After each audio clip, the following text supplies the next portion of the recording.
ఒకప్పుడు పెద్ద నది ఒడ్డున ఒక తెలివైన జింక, ఒక ఆశపడి తినిపించే మొసలి, ఒక ఏనుగు మరియు ఒక జ్ఞానవంతుడు గువ్వ జీవించేవి. మొసలి ఎప్పుడూ జంతువులను మోసం చేసి వాటిని తన ఆహారంగా చేసుకోవాలని అనుకునేది. ఒకరోజు జింక నది తీరంలో నీళ్లు తాగుతున్నప్పుడు మొసలి దానిని చూసింది. దానికి ఒక ఆలోచన వచ్చింది. ఈ రోజు జింకను మోసం చేసి దాన్ని తినాలి. మొసలి జింకను ఇలా మాయ మాటలాడింది.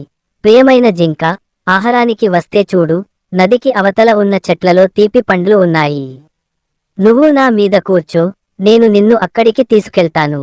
అయితే జింక తెలివైనది. అది ఇలా అనింది, ధన్యవాదాలు మొసలిగారు, కాని నేను ఒక్క దూకుతో ఆ పక్కకు వెళ్ళగలను అని చెప్పి జింక ఒక్క దూకుతో ఆవతలికి దూకి వెళ్ళిపోయింది. మొసలి ఆశ్చర్యపోయి కోపపడింది. కాని జింక నవ్వుతూ ఇలా అనింది, ఆశపడి ఎక్కువ కోరుకునే వారికి ఎప్పుడూ లాభం ఉండదు.